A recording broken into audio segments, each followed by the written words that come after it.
Hello दोस्तों, welcome to civil मंत्रा। मैं हूं अनुपम। आज दोस्तों हम डिस्कस करेंगे लीफ स्प्रिंग के बारे में कि हमारी लीफ स्प्रिंग क्या होती है, इसका हम यूज कहाँ करते हैं और इसमें जो भी इंपॉर्टेंट पॉइंट है कि हमारा डिफ्लेक्शन क्या होता है या प्रूफ लोड क्या होते हैं, मैक्सिमम बेंडिंग स्ट्रेस क्या होती है, सारी चीजें हम दोस्तों डिटेल से डिस्कस करते हैं। आइए दोस्तों स्टार्ट करते हैं। जैसा कि जो हमारी लीफ स्प्रिंग होती है इसको और भी हम नाम से जानते हैं, इसको लैमिनेटेड स्प्रिंग या कैरेज स्प्रिंग भी कहते हैं। लैमिनेटेड स्प्रिंग और कैरेज स्प्रिंग कहने का मतलब क्या होता है, क्योंकि दोस्तों जो इसका स्ट्रक्चर होता है, जो भी हमारी स्प्रिंग बनी होती है वो क्या होती है, एक वन बाय वन क्या होती है, लैमिनेटेड होती है। और उसका जो स्ट्रक्चर होता है वो एक लीफ पत्ती के आकार का बना होता है। जैसे इस तरीके से हमारी पत्ती बनी होती है, इस तरीके से हमारी स्प्रिंग बेंड करके एक दूसरे से क्या होती है, अटैच होती है। ठीक है। और क्या, number of the flat plate varying length held together by the means of clamp and bolt. और जो भी हमारी पूरी स्प्रिंग होती है वो क्या हो जाती है, पूरे एक हम बोल्ट के सहारे और क्लिप के सहारे क्या करते हैं, पूरी को क्लैंप कर देते हैं। आपने एक ट्रक में या रेलवे जो हमारा जहां पहिया लगा होता है वहां देखा होगा, तो इसको बहुत जगह हम दोस्तों अपने शॉक को एब्जॉर्ब करने के लिए, लोड को बियर करने के लिए बहुत जगह हम क्या करते हैं, इसको यूज करते हैं। इसका जो स्ट्रक्चर कुछ इस तरीके से बना होता है, जो हमारी प्लेट होती है बेंड होती हैं टू द सेम रेडियस। इसका जो रेडियस होता है सेम होता है जो बनाया जाता है, and are free to slide one over the other. और एक दूसरे से क्या होती है, स्लाइड करते हैं एक दूसरे से। इस तरीके से हमारी क्या होती है, स्प्रिंग ये अटैच करते हैं। और इसमें क्या प्रॉपर्टी होती है, इसका मेजर स्ट्रेस प्रोड्यूस करती है लीफ स्प्रिंग के लिए, वो हमारा टेंसाइल हो या कंप्रेसिव लोड हो, उसके लिए हमारा क्या होता है, बहुत ही हमारी अच्छी स्प्रिंग होती है। ओके, तो लीफ स्प्रिंग का स्ट्रक्चर कुछ इस तरीके से बना होता है। जो इसकी पॉइंट है दोस्तों वो हम देख लेते हैं। इसमें हमारा, जैसा कि हम बात करें, अगर हमारा जो इनिशियल जो रेडियस होता है वो हमारा क्या होता है, सेम होता है हर प्लेट के लिए, और हमारी क्या करती है, स्लाइड करती है ओवर द अदर। ओके, बात करते हैं इसके स्ट्रक्चर के बारे में। जो हमारा इस तरीके से स्प्रिंग बनी होती है, जो हमारी पहली स्प्रिंग होती है इसे हम कहते हैं मास्टर लीफ। ये हमारी मास्टर लीफ होती है। और ये हमारा जो पोर्शन होता है इसे हम कहते हैं आई, जो हमारा स्प्रिंग कनेक्ट होता है मेन पोर्शन से। ठीक है, ये हमारा बोल्ट होता है। और ठीक है, ये हमारा बोल्ट होता है। ये हमारी होती है रिबाउंड क्लिप, जो हमारी स्प्रिंग होती है, लीफ होती है पूरी जो अटैच होती है, वो इसको क्या करते हैं, क्लिप करके रखता है। तो इस तरीके से हमारी पूरी स्प्रिंग का अटैचमेंट होता है, जिसे हम कहते हैं लीफ स्प्रिंग। ये हमारी होती है ग्रेजुएटेड लीव्स, यानी जो मास्टर लीफ हो गई और जो भी हमारी स्प्रिंग होगी, जो पत्ती होगी, जो हमारी लीफ स्प्रिंग लगी होगी, इसे हम कहते हैं ग्रेजुएटेड लीफ। अब हम बात करते हैं इसमें कुछ इंपॉर्टेंट टर्म के बारे में कि हम कैसे इसे सॉल्व करेंगे। हमारा न्यूमेरिकल से आ रहा है, तो ये तुम्हारा हो गया थ्योरी क्वेश्चन। अब हम बात करते हैं कुछ इसके इंपॉर्टेंट पॉइंट के बारे में। जो मैंने इंपॉर्टेंट पॉइंट कंसिडर किया हुआ, देखो जो हमारी लीफ स्प्रिंग है वो इस तरीके से है। ठीक है, तो मैंने बी मान लिया इसका विड्थ है प्लेट का, और एल क्या है, इसकी लेंथ है। जो टोटल हमारी ये लेंथ है स्प्रिंग की वो हमारी क्या है, एल है। एन क्या है, नंबर ऑफ द प्लेट है, जो हमारी नंबर ऑफ द प्लेट लगी हुई है। और बेंडिंग स्ट्रेस, जो इसमें बेंडिंग प्रोड्यूस हो रही है, वो हमारा बेंडिंग स्ट्रेस है।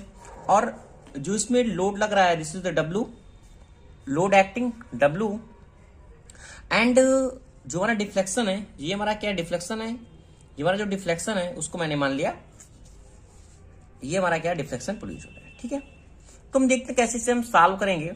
अगर मैं बात करूं कि देखें जो हमारा स्प्रिंग अटैच है इस तरीके से, तो अगर मैं इसमें बेंडिंग की बात करूं, बेंडिंग की लगाऊं, तो देखो ये हमारा एल है, ये हमारा डब्ल्यू है।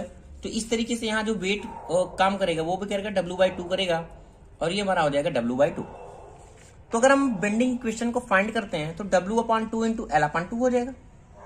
ठीक है, देखो फिगर में देखो, एक सेकंड, ये देखो ये हमारा क्या W है।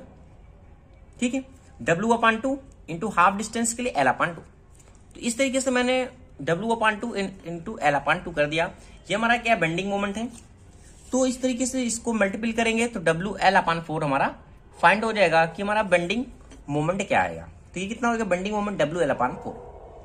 हमें पता है कि जो हमारी मोमेंट ऑफ इनर्शिया है, हमारी जो प्लेट है, इसका मोमेंट ऑफ इनर्शिया कितना होगा, BT³/12, ये हमें पता है। तो BT³/12 इसका मोमेंट ऑफ इनर्शिया है। फिर इसके बाद हम क्या देखते हैं, हमें पता है इसमें बेंडिंग प्रोड्यूस हो रही है, तो हम बेंडिंग इक्वेशन का फॉर्मूला लगाएंगे। जो बेंडिंग इक्वेशन का फॉर्मूला होता है M/I, sigma upon Y. M की वैल्यू हमने यहां से फाइंड किया, sigma into the I upon Y हो गया। अब हमें पता है कि y क्या होगा, t अपान 2 होगा। डिस्टेंस के लिए, हाफ डिस्टेंस के लिए वर्क करता है ये, t अपान 2 हमें ऑलरेडी पता है। और I is the moment of inertia, BD cube अपान 12। तो इस तरीके से जो हमारा बेंडिंग मोमेंट हमारे फाइंड हो गया, वो होगा सिग्मा B, T और T कैंसिल हो जाएगा, तो BT square upon 6 unit 2 and 12 unit 6। यानी मैं जो बेंडिंग मोमेंट ये हमारा क्या था, एक प्लेट के लिए था। अगर इसमें नंबर ऑफ द प्लेट है तो n का हम क्या करेंगे, इसमें मल्टीपल कर देंगे। तो हमारा जो टोटल रेजिस्टिव मोमेंट निकलेगा वह कितना निकलेगा, n sigma BT square upon 6। ये फॉर्मूला आपको याद रखना है। ओके, अब देखो जो बेंडिंग मोमेंट तो हमारा निकल गया कि हमारा बेंडिंग मोमेंट जो एक्चुअल में फाइंड हो रहा है, और जो हमारा बेंडिंग मोमेंट आ रहा है, जो हमारा इस स्प्रिंग में बेंडिंग मोमेंट हमारा प्रोड्यूस हो रहा है, अगर इस स्प्रिंग की बात करूं, बेंडिंग मोमेंट हमारा किसकी वजह से हो रहा है, इस लोड की वजह से हो रहा है। जो हमारा लोड है, पूरा लोड एक्टिंग कर रहा है बेंडिंग मोमेंट के, जो हमारा स्ट्रेस प्रोड्यूस हो रहा है उस बॉडी के लिए टोटल रेजिस्टिव मोमेंट के क्या होगा, इक्वल बराबर होगा। तो इसलिए जो हमारा बेंडिंग मोमेंट है WL/4 वो हमारा क्या होगा, उस रेजिस्टिव मोमेंट के क्या होगा, बराबर होगा। इसको मैंने क्या किया, बराबर कर दिया, n sigma BT square upon 6। तो अगर मैं सिग्मा B की वैल्यू फाइंड करूं, स्ट्रेस की वैल्यू फाइंड करूं, मैक्सिमम स्ट्रेस की वैल्यू फाइंड करूं, तो हमारा कितना हो जाएगा, 6WL। सिग्मा B को इस साइड किया, 6WL हो गया, और ये 4NBT स्क्वायर आ गया। 2 से कैंसिल करेंगे, 3/2 ये हो गया WL/NBT स्क्वायर। यानी जो स्ट्रेस प्रोड्यूस होगा ना उस स्प्रिंग पे, लीफ स्प्रिंग पे जो हमारा स्ट्रेस प्रोड्यूस होगा वो आएगा 3/2 WL/NBT स्क्वायर। ये तो हो गया हमारा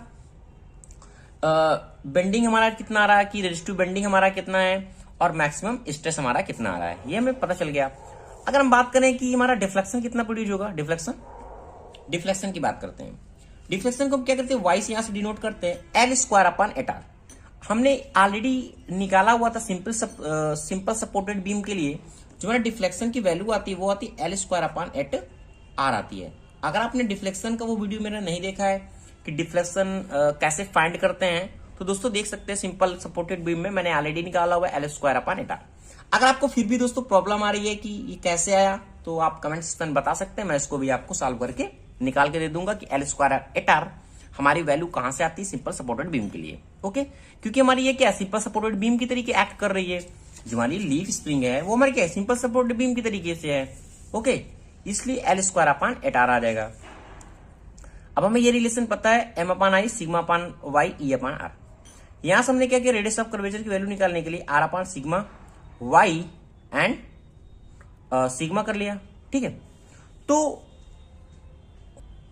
यहां से R की वैल्यू निकालने के लिए R की वैल्यू में निकाला, तो ये Y into E into the sigma, यानी हमारा E है। ठीक है, E इंटू वाई, और ये हो गया सिग्मा। R की वैल्यू यहां से हमने फाइंड कर लिया। तो R की वैल्यू, यहां हमारा R की वैल्यू आ रही है, इसलिए मैंने R के रेडियस के टर्म में निकाला, रेडियस ऑफ कर्वेचर के टर्म। तो Y equal to L square already हमारा है 8 है, R की वैल्यू हमने पुट कर दिया, R 1/R है, यानी E into Y into the sigma. Okay, तो y इक्वल टू सारी वैल्यू को हम पुट कर देते हैं, जो जो हमें वैल्यू पता है। जैसे हमारा सिग्मा की वैल्यू हमें ऑलरेडी पता है, सिग्मा की वैल्यू हमने क्या किया, यहां से पुट कर दिया। देखो यहां सिग्मा की वैल्यू हमने पुट कर दिया, ये देखो 3/2। तो इस तरीके से हमारा जो डिफ्लेक्शन हमें पता चल गया, तो डिफ्लेक्शन के फॉर्मूला क्या होगा, 3WL³ अपान NBT³ NE। ये आपको फॉर्मूला याद रखना है, इस तरीके से आप याद भी रख सकते हैं। ओके, अब हम बात करते हैं कि प्रूफ लोड क्या निकल के आता है। जो प्रूफ लोड है, यहां से हम क्या करेंगे, W की वैल्यू निकालेंगे, proof load, this is proof load.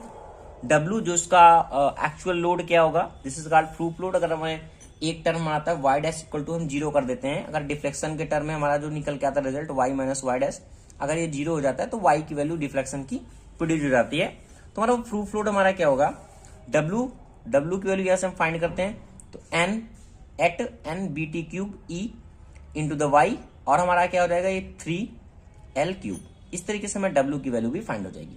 तो हमें यहाँ दोस्तों 3 रिजल्ट हमें मिल गए कि हमारा बेंडिंग क्या निकल के आएगा, जो हमारा रेजिस्टिव बेंडिंग हमारा टोटल कितना हो गया, हमें स्ट्रेस भी पता हो गया कि हमारा मैक्सिमम स्ट्रेस कितना हो गया, डिफ्लेक्शन कितना होगा, और उसका प्रूफ लोड कितना होगा। तो ये दोस्तों चारों फॉर्मूले आपको याद रखने हैं जो आपके एग्जाम पॉइंट ऑफ व्यू से बहुत ही इंपॉर्टेंट है। या फिर आपके एग्जाम में डायरेक्ट पूछा जा सकता है कि लीफ स्प्रिंग क्या होती है, उसका डेरिवेशन क्या होता है, और इस टर्म में डेरिवेशन में पूछ सकता है कि बेंडिंग स्ट्रेस के टर्म में उसका एक्चुअल में बेंडिंग स्ट्रेस में फाइंड करो या प्रूफ लोड फाइंड करो। इस तरीके से आपके क्वेश्चन एग्जाम में पूछे जा सकते हैं। Thank you watching this video दोस्तों। अगर आपको वीडियो अच्छा लगा है तो प्लीज चैनल को लाइक करें, शेयर करें और कमेंट करें।